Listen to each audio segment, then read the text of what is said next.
తెలంగాణ. ఒక నిమిషం ఆగు రామరెడ్డి, ఒక నిమిషం ఆగు.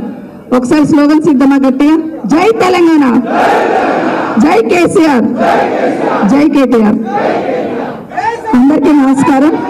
వేదిక మీద ఉన్న సభాధ్యక్షులు మన వికారాబాద్ పార్టీ అధ్యక్షులు ఆనంద్ గారికి, అదేవిధంగా మన కార్యక్రమానికి ముఖ్య అతిథిగా వచ్చిన మనందరి అభిమాన నాయకులు కేసీఆర్ గారు అయితే ఇక్కడ హైదరాబాద్ చుట్టుపక్కల కానీ కేసీఆర్ గారికి తగ్గ తనయుడుగా మనందరి మధ్యలో ఉన్న మన సోదరులు పార్టీ వర్కింగ్ ప్రెసిడెంట్ గారు కేటీ రామారావు గారికి, అదేవిధంగా గాంధీ గారు విప్పుగా పనిచేస్తున్నారు. వారు పెద్ద నియోజకవర్గం షేర్లింగంపల్లి. పొద్దున్న లేచి ఎప్పుడు ఫోన్ చేసినా కాన్ఫరెన్స్లో ఉందంటాడు, రాత్రి ఫోన్ చేస్తే కాన్ఫరెన్స్లో ఉందంటాడు. వాళ్ళ పిల్లి ఎత్తుతాడు, ఎప్పుడు చేసినా కూడా వాళ్ళ పిల్లి ఎత్తుతుంటాడు. సో వారితో పాటు గాంధీ గారికి, అదేవిధంగా చేవెళ్ళ శాసనసభ్యులు సోదరులు, ఈరోజు అందరూ స్పెషల్ అటెన్షన్ ఎక్కడ ఉందంటే చేవెళ్ళ మీద ఉంది. చేవెళ్ళ అంటే చేవెళ్ళ ఎమ్మెల్యే మీద ఉంది. సో మా సోదరులు యాదయ్య గారికి, దయానంద్ గుప్తా గారికి, పరిగి శాసనసభ్యులు సోదరులు, మాజీ శాసనసభ్యులు సోదరులు మన మహేష్ గారికి, డాక్టర్ సంజయ్ గారికి. అసెంబ్లీలో బాగా అల్లరి చేస్తుంటాడు డాక్టర్, కానీ వెనకాల మాత్రం బాగా అవతలకు మట్టి గట్టి చెప్తుంటాడు సమాధానం.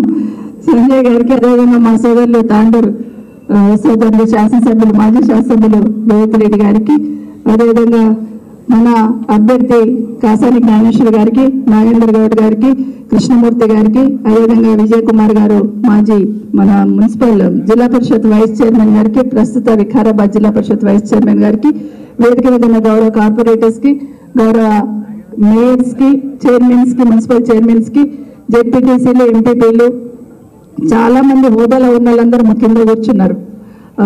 ఎంపీటీసీలు కావచ్చు, అదేవిధంగా కౌన్సిలర్స్ కావచ్చు, కార్పొరేటర్స్ కావచ్చు, పార్టీ అధ్యక్షులు అందరికీ కూడా, చేవెళ్ళ నియోజకవర్గం నుండి వచ్చిన ప్రతి ఒక్కరికి, తాండూరు, వికారాబాద్, పరిగి, చేవెళ్ళ, రాజేంద్ర నగర్, మహేశ్వరం, షేర్లింగంపల్లి ఈ ప్రాంతాల నుండి వచ్చిన అందరికీ కూడా పేరు పేరున చేతులు జరగచ్చు నమస్కరిస్తున్నాను.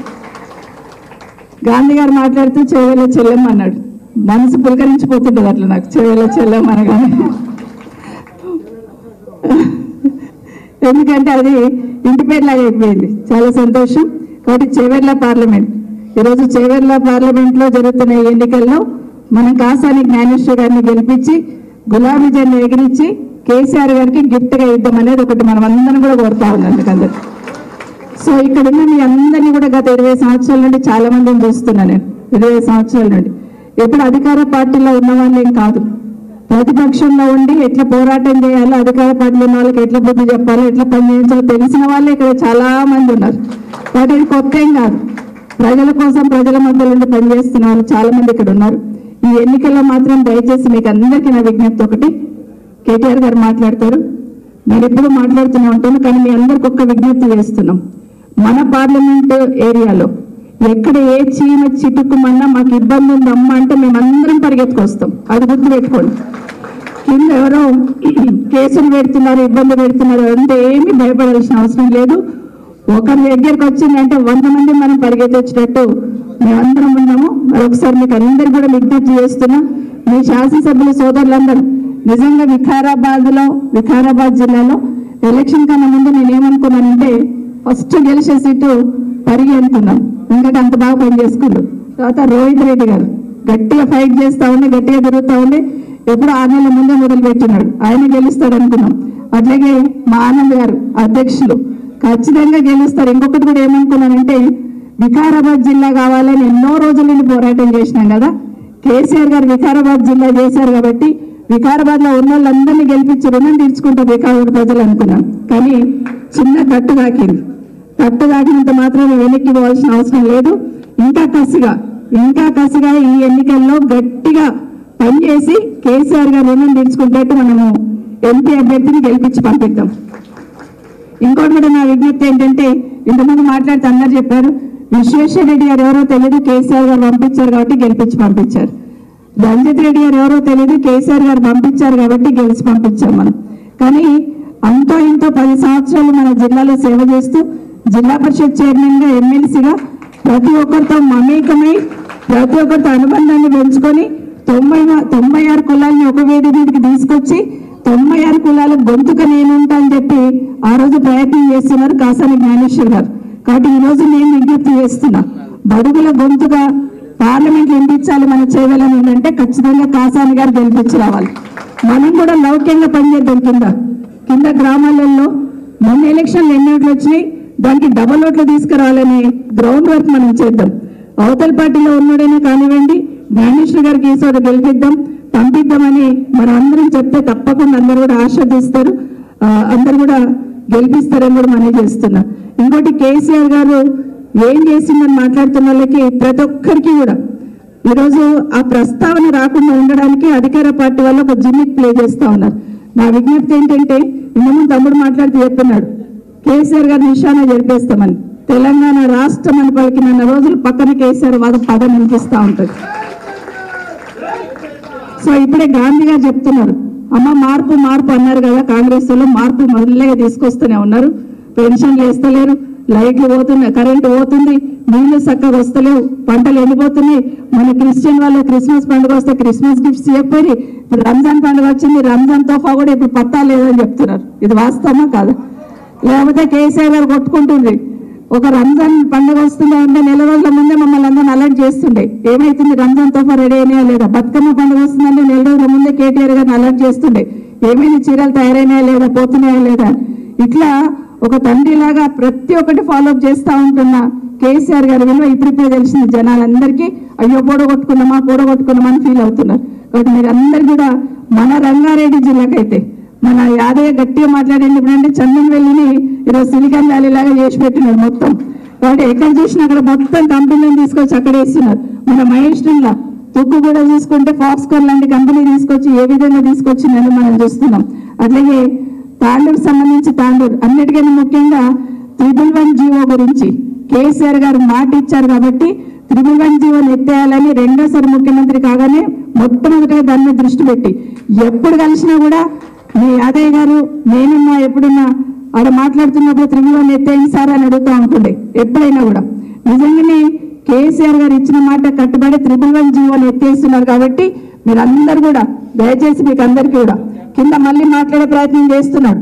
ఈరోజు ఒక మా సోదరు ఎవరైతే పోయినాడు అవతలకి రంజిత్ రెడ్డి గారు, నేనే తెప్పించిన 111 అంటున్నాడు. ఒక్కరోజు అడిగిన దాఖలు లేవు, కానీ యాదయ్య గారు 10 సార్లు అడిగినాడు నా ముందల్ని, సార్ ఇది ఒకటి ఎత్తేయండి. ఇంకొక మాట కూడా అడుగుతుండే చేవెళ్ళు అనగానే, మా దగ్గర చెక్ డ్యామ్లు కట్టినారు సార్, కనీసం చెక్ డ్యామ్లు కట్టినాయండి అంటే ఎప్పుడు లేని డీవియేట్ అయిపోయి చెక్ డ్యామ్లు కట్టడానికి ఇచ్చున్నారు. ఇట్లా ఒకటి చెప్తే చాలా ఉన్నాయి. ఈరోజు మన రంగారెడ్డి అండ్ బెడ్చల్ ఇప్పుడు మొత్తం ఉమ్మడి రంగారెడ్డికి సంబంధించి రంగారెడ్డి చుట్టుపక్కల 4 సూపర్ స్పెషాలిటీ హాస్పిటల్ కడతా ఉన్నారు. ఇవన్నీ కనిపించేవి శాశ్వతంగా ప్రజలకు కళ్ళ ముందు కనిపించే అభివృద్ధిని కేసీఆర్ గారు చేసిన శాశ్వతంగా ఉండేటట్టు.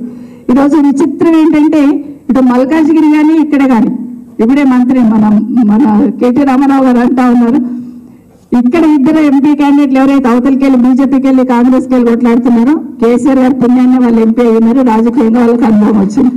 అక్కడ ఉన్న వాళ్ళని కూడా కేసీఆర్ వాళ్ళని, అక్కడ ఇద్దరు ఎంపీ క్యాండిడేట్లు ఎవరైతే పోట్లాడుతున్నారో వాళ్ళు కూడా కేసీఆర్ గుర్తింపు తీసుకొచ్చిన విషయాన్ని ప్రజలందరూ గమనిస్తూ ఉన్నారు. కాబట్టి మీకు అందరూ కూడా విజ్ఞప్తి ఏంటంటే కష్టకాలంలో ఖచ్చితంగా పార్టీకి ఈరోజు ఒక్కరొక్కరికి మీకున్న కసి ఏంటో మాకు కింద తెలుసు. ఇంకొకటి ఏంటంటే నాకు బాధేసేది ఉండి కార్యకర్తల కష్టం మీద కేసీఆర్ గారి నాయకత్వం మీద పార్టీ గుర్తు మీద గెలిచి అవతల పోయిన వీళ్ళందరూ కార్యకర్తలను తక్కువ అంచనా వేసి ఇడైతే ఓడిపోతామేమో అక్కడ పోతే నేను గెలుస్తామేమో అనుకుంటా ఉన్నారు. కార్యకర్తల శక్తి అనేది చూపించాల్సిన బాధ్యత ఇప్పుడు మీ అందరి మీద ఉంది. ఎందుకంటే మిమ్మల్ని మనం తక్కువ వేస్తున్నారు, మన కార్యకర్తలందరినీ మన శక్తిని తక్కువ వేస్తున్నారు, మన నాయకుల శక్తిని తక్కువ వేస్తున్నారు. కేసీఆర్ గారు ఏంటి, కేసీఆర్ గారి సైన్యం పని ఎట్లుంటుందని ఖచ్చితంగా చేసి చూపిద్దామని మీకు అందరూ కూడా మరొకసారి విజ్ఞప్తి చేస్తున్నాను. మీరందరూ పరిగి వికారాబాద్ తాండూరుకి అయితే జ్ఞానేశ్వర్ గారికి చాలా పరిచయాలు ఉన్నాయి. మనం అందరం కొంత వాళ్ళందరినీ మోటివేట్ చేస్తే ఖచ్చితంగా వాళ్ళందరూ వెళ్ళనుకుంటారు.